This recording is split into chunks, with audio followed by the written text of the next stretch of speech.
My 10-year-old son sent 5 kids to the hospital, and everyone is proud of him.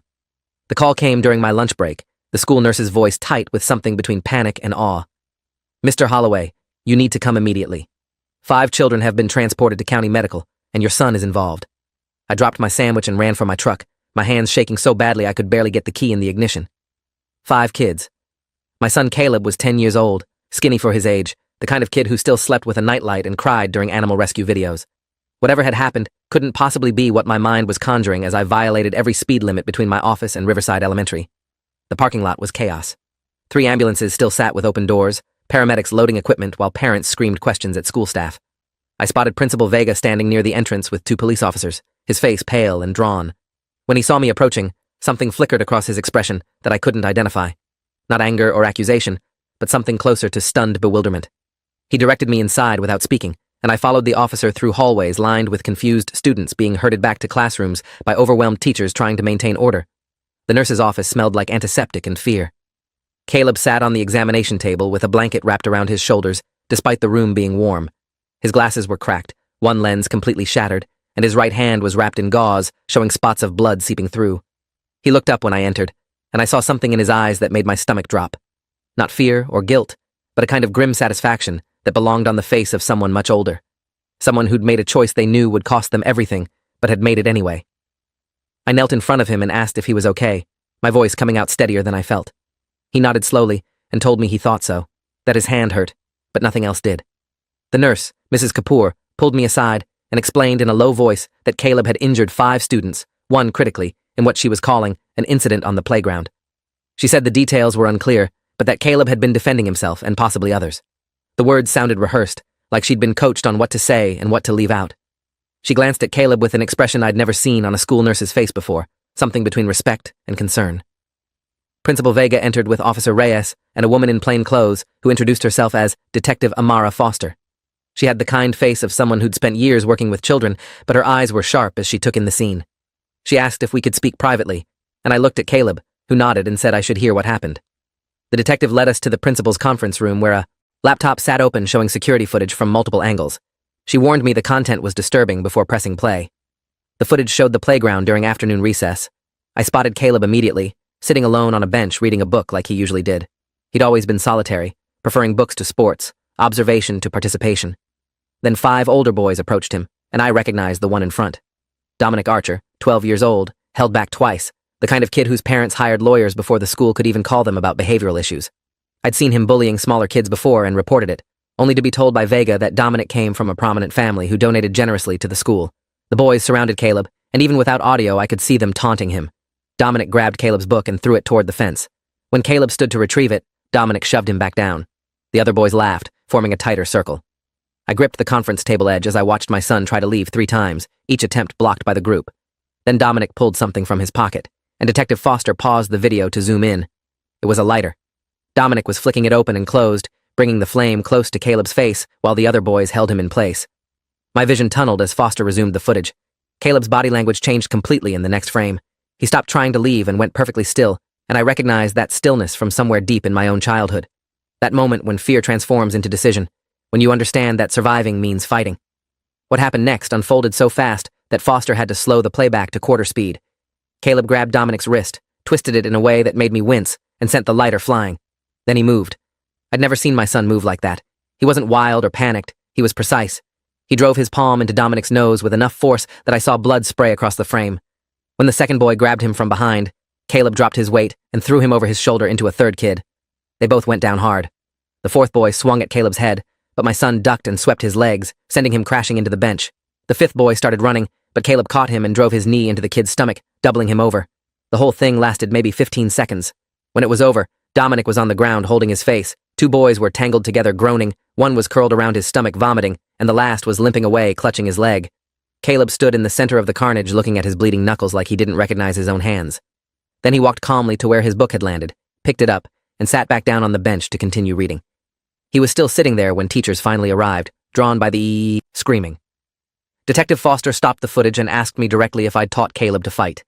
I said no, that I didn't know where he'd learned those moves, that I'd never seen him display any kind of violence before.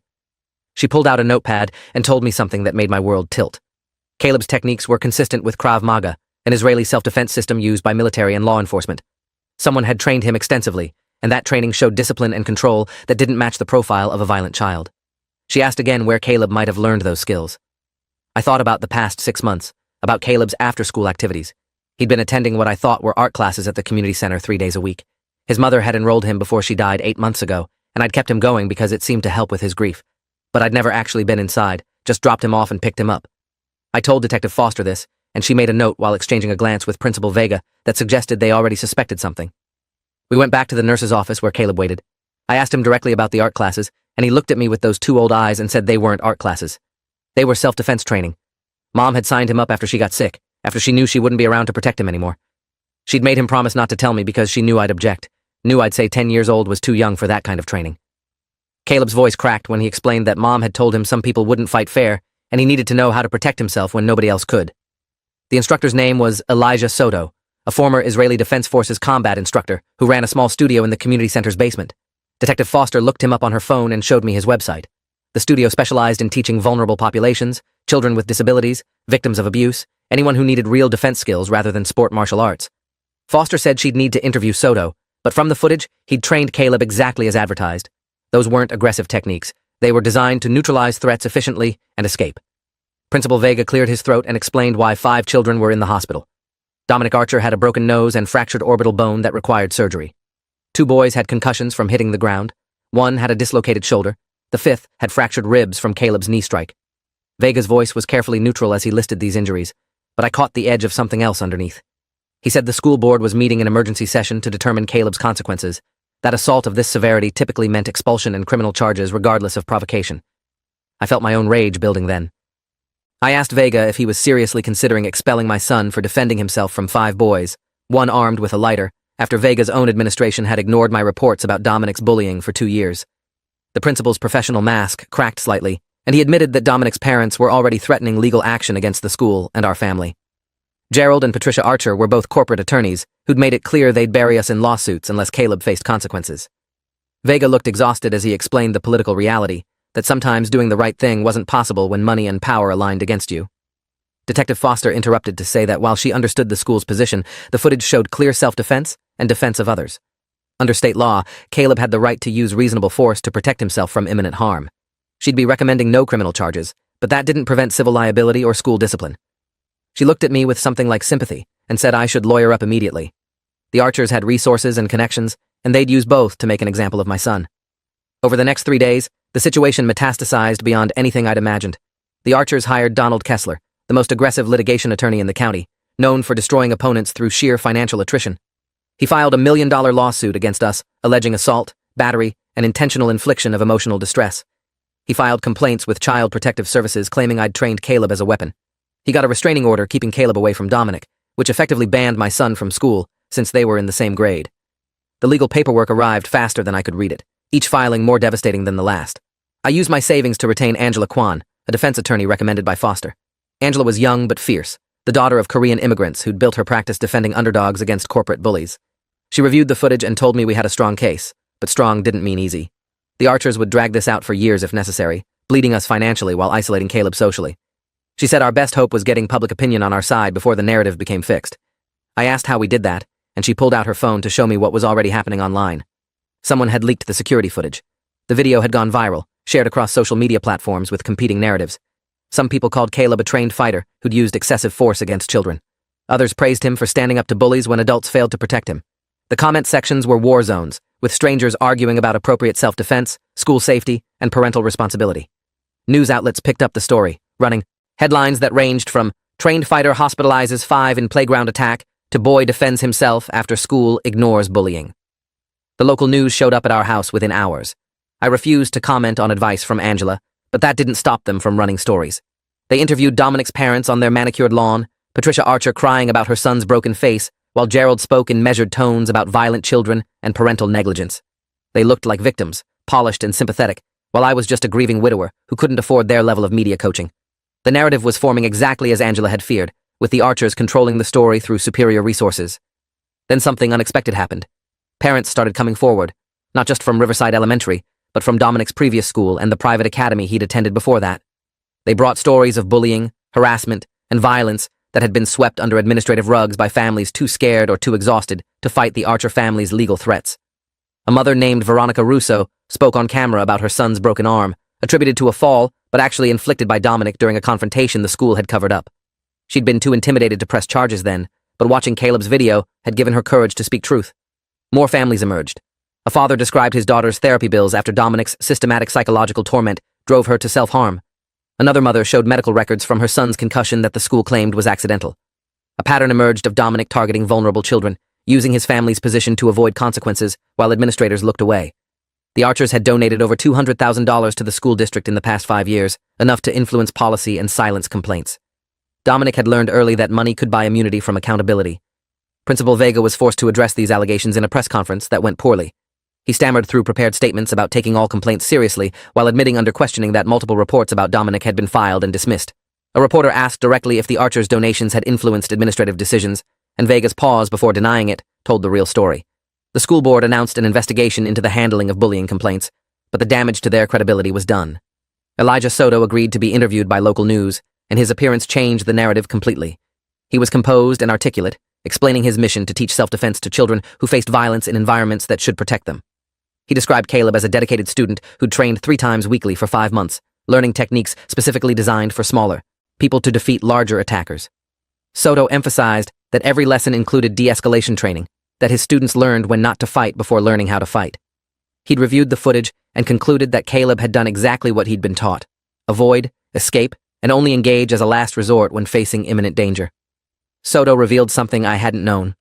My wife Sarah had paid for an entire year of lessons up front, along with a letter explaining why Caleb needed these skills. Soto shared portions of the letter on camera with my permission. Sarah had written about her terminal diagnosis, about her fears for Caleb's safety after she was gone, about noticing Dominic targeting her son and knowing the school wouldn't protect him. She'd researched Soto's program for months before enrolling Caleb, specifically seeking training that emphasized defense over aggression. Her final words in the letter were that she couldn't shield Caleb forever, but she could give him the tools to shield himself. The letter went viral. Sarah's foresight from beyond the grave became the emotional core of the story, a dying mother's last act of love for a vulnerable son. Public opinion shifted dramatically overnight. The Archers found themselves facing hostile crowds outside their home, people holding signs with Dominic's victims' names and demanding accountability. Patricia Archer made the mistake of speaking to a reporter without legal counsel present, dismissing the other family's stories as exaggerations and suggesting that Sarah had weaponized her son. That soundbite destroyed what remained of their public sympathy. The school board's emergency meeting about Caleb's expulsion became a public referendum on systemic failure. Over 300 people packed the auditorium, most wearing blue shirts that said, "Protect our kids," in solidarity with Caleb. Parent after parent spoke during public comment, detailing how the administration had failed to address bullying while protecting wealthy donors. Teachers broke ranks to admit they'd been instructed not to document incidents involving Dominic. A school counselor resigned during the meeting, citing moral conflict with policies that prioritized donations over student safety. When it was my turn to speak, I brought the hospital report from Caleb's visit after the incident. The doctor had documented defensive wounds, bruising on Caleb's arms consistent with being grabbed and held, burn marks on his forearm from where the lighter had made contact before he'd disarmed Dominic. Evidence that my son had been tortured, not just threatened, in the seconds before he'd fought back. I held up enlarged photos of these injuries and asked the board directly whether they believed a 10-year-old boy should have submitted to being burned rather than defending himself. The board voted unanimously not to expel Caleb. They placed him on administrative leave pending completion of the investigation, but acknowledged that preliminary findings supported his account of self-defense. Principal Vega announced his resignation effective immediately, accepting responsibility for systemic failures during his tenure. The district superintendent committed to implementing new anti-bullying protocols and mandatory reporting procedures. It felt like victory, until Angela pulled me aside and explained that the civil lawsuit was still active and the Archers weren't backing down. Donald Kessler proceeded with discovery as aggressively as Angela had predicted. He demanded every record related to Caleb's training, his school history, my parenting decisions, even Sarah's medical files from her final months. He deposed Elijah Soto for 8 hours, trying to prove that teaching self-defense to children constituted training them as weapons. He hired expert witnesses who would testify that Caleb's response was disproportionate to the threat, that a trained fighter had a responsibility to use less force. Kessler's strategy was transparent: bury us in process until the financial burden forced settlement. Angela countered by filing our own lawsuit against the Archer family and the school district. We alleged that Dominic's pattern of assault, enabled by administrative negligence, had created a hostile environment that violated Caleb's civil rights. We sought damages for emotional distress, medical expenses, and the cost of private tutoring since Caleb couldn't attend school. Most importantly, We demanded a full accounting of the Archers' donations and any correspondence suggesting quid pro quo arrangements with school administrators. Angela said we might not win, but we'd make the discovery process expensive for both defendants. The depositions were brutal. Patricia Archer cried throughout hers, portraying herself as a devoted mother blindsided by accusations against her son. Gerald Archer was cold and calculated, admitting nothing while suggesting everything was the result of jealousy from less successful families. Dominic's deposition lasted only an hour before his attorneys ended it. The kid showed no remorse, describing the playground incident as mutual combat and claiming Caleb had attacked him unprovoked. His lies were confident and well-rehearsed, the performance of someone who'd never faced real consequences. Caleb's deposition was harder to watch than I'd expected. Kessler tried every tactic to break him, suggesting his mother had taught him to solve problems with violence, insinuating that I'd encouraged the fight, asking repeatedly whether he'd enjoyed hurting those boys. Caleb answered each question in a monotone, his affect completely flat, until Kessler made the mistake of calling Sarah's decision to enroll him in self-defense classes, reckless parenting. My son looked directly at the attorney and said in a clear voice that his mom had saved his life, that without her foresight, he'd have been burned and beaten while adults debated liability. The raw truth of it silenced even Kessler for a moment. The turning point came from an unexpected source. One of the boys Caleb had fought, Kenneth DuPont, told his parents he wanted to change his story. Kenneth was 11 and had been following Dominic's lead for years, too scared to refuse and too weak to object. After spending a week in the hospital with a concussion, he'd had time to think about the person he was becoming. His parents contacted Angela and arranged a meeting where Kenneth admitted everything. Dominic had planned the attack specifically to humiliate Caleb, had brought the lighter with intention to burn him, had promised the other boys protection from consequences because his parents always fixed things. Kenneth's testimony was devastating to the Archers' case. He described previous incidents where Dominic had hurt other kids and his parents had paid off families to avoid charges. He named specific administrators who'd taken money to bury complaints. He revealed that Dominic kept trophies from his victims, items stolen during attacks that he displayed in his bedroom like a hunter's collection. Kenneth's parents corroborated his story and agreed to testify despite knowing the Archers would retaliate. They said their son's conscience was worth more than their comfort. 2 more boys came forward after Kenneth, each telling similar stories of coercion and cover-ups. The Archers' legal position crumbled as the conspiracy they'd built over years unraveled in sworn testimony. Kessler tried to discredit the boys as coached witnesses, but their accounts were too detailed and consistent.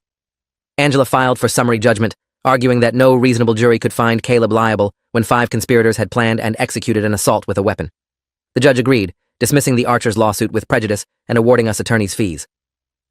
The criminal investigation that followed targeted the Archers and several school administrators. Dominic, as a juvenile, faced charges in family court for assault with a weapon. His parents faced conspiracy charges for their role in covering up his pattern of violence. Principal Vega and 2 board members were charged with accepting bribes to influence official actions. The superintendent resigned under pressure, and the entire district administration was placed under state supervision. What had started as one boy's self-defense had exposed institutional corruption that had flourished for years. The trial became national news. Court TV covered it live, and legal analysts debated parental liability for children's violence and institutional responsibility for enabled abuse. The prosecution presented overwhelming evidence of the conspiracy, including emails between Patricia Archer and administrators discussing specific payments tied to specific incidents. Text messages between Dominic and his victims showed premeditation and sadism. The lighter he'd used was introduced as evidence, still containing his fingerprints and trace amounts of Caleb's DNA from where the flame had touched his skin. Dominic was convicted of aggravated assault and sentenced to juvenile detention until age 18, followed by intensive probation and mandatory therapy. His parents were convicted of conspiracy and obstruction, receiving suspended sentences contingent on community service and restitution to victims. Principal Vega pleaded guilty to bribery and lost his education license permanently. The board members who'd accepted payments resigned in disgrace. The district settled our civil suit for $300,000, which we placed in trust for Caleb's future education. The publicity had unexpected consequences. Elijah Soto's studio became overwhelmed with enrollment requests from parents who wanted their children trained in practical self-defense. He hired 3 additional instructors to handle demand and opened a second location. He invited Caleb to train for free for life and asked permission to use the story in promotional materials. Soto said Caleb represented everything the program was meant to accomplish, a vulnerable child given tools to protect himself, who used those tools responsibly only when necessary. Other self-defense instructors reached out wanting to study Caleb's case. They said the footage had become a teaching tool for demonstrating appropriate force in asymmetric conflicts. University researchers requested interviews to study the psychology of trained children facing violence. A book publisher offered a contract for our story. All of it felt surreal. This attention for something that should never have happened. Fame for surviving what should have been prevented. Caleb struggled with the aftermath in ways I hadn't anticipated. He'd been celebrated for violence, even though the violence itself had traumatized him. He had nightmares about the fight, woke up crying about whether he'd hurt those boys too badly. The therapist explained that Caleb's training had created a disconnect between capability and willingness, that knowing how to hurt people didn't make hurting them easier emotionally. She said his nightmares were actually healthy, evidence that he hadn't become desensitized to violence despite being forced to use it. We spent months in family therapy, processing Sarah's death and Caleb's fight as intertwined traumas. I realized I'd been so focused on practical survival after losing my wife that I'd missed Caleb's emotional drowning. He'd been training for violence while grieving his mother, learning to fight while learning to be alone. The self-defense skills had saved him physically, but isolated him emotionally, creating a barrier between him and peers who couldn't understand what he'd experienced.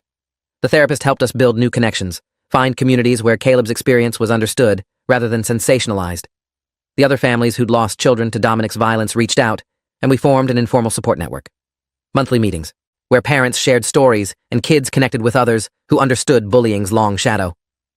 Kenneth DuPont became Caleb's unexpected friend, the two boys bonding over their shared experience from opposite sides. Kenneth's parents thanked me repeatedly for Caleb's actions, saying their son had been saved from becoming what Dominic had tried to make him. The irony wasn't lost on anyone that violence had created this community of healing. A year after the incident, Riverside Elementary invited Caleb back with new administration and reformed policies. The school had implemented mandatory anti-bullying training for all staff, created anonymous reporting systems monitored by outside advocates, and established a victims fund for families affected by previous administrative failures. They asked Caleb to speak at an assembly about his experience, and he initially refused before the therapist suggested it might provide closure. I left the decision to him, and after a week of consideration, he agreed. The assembly was packed with students, parents, and media. Caleb stood at the podium looking small behind the microphone, his cracked glasses now replaced but his hands still showing faint scars from that day. He read from prepared remarks, his voice steady, as he explained that he didn't want to be famous for fighting, didn't want other kids to think violence was cool or necessary. He said his mom had given him self-defense training as a last resort, insurance for the worst-case scenario she'd hoped would never happen. He wished adults had protected him, so he didn't have to protect himself. Caleb looked directly at the students and said something that made the room go silent.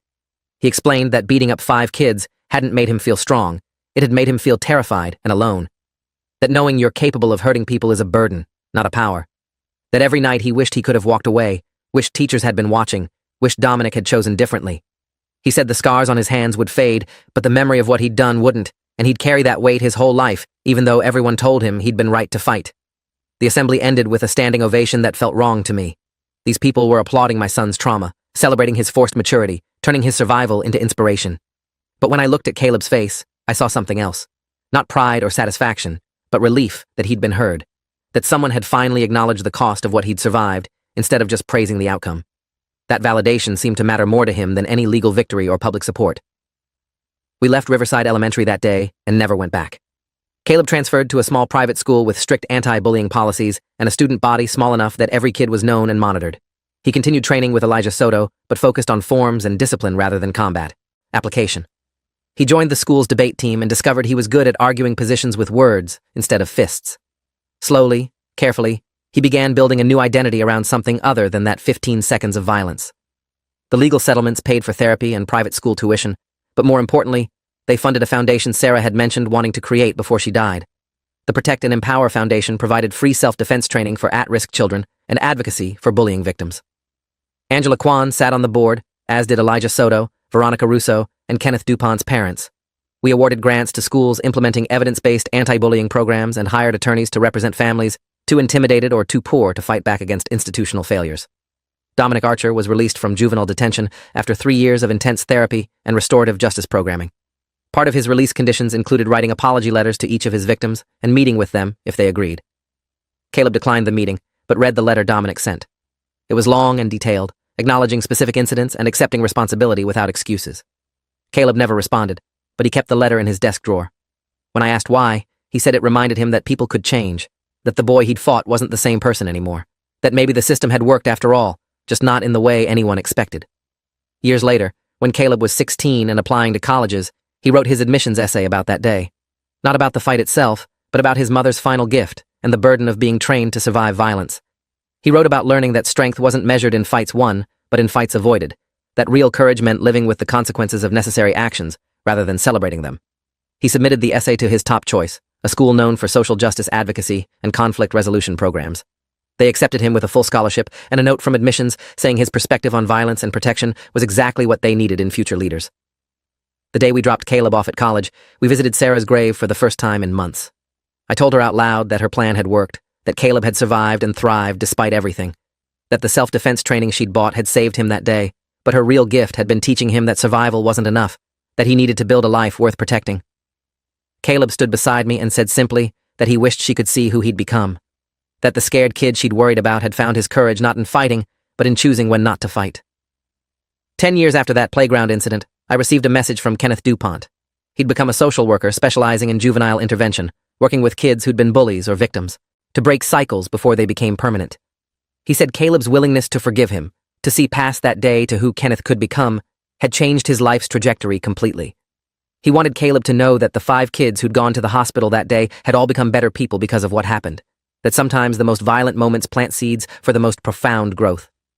Caleb read Kenneth's message and smiled for the first time in days. He'd been stressed about his graduate school applications, worried that his past would define his future. But Kenneth's words reminded him that the past wasn't a cage, it was context. That the boy who'd fought 5 attackers at 10 had become a man who dedicated his life to preventing fights, and that transformation was what mattered. Not the viral video or the lawsuits or the fame, but the choice to turn trauma into purpose, survival into service, and violence into advocacy for peace. Thanks for watching till the end. Make sure to subscribe and like to not miss the next story.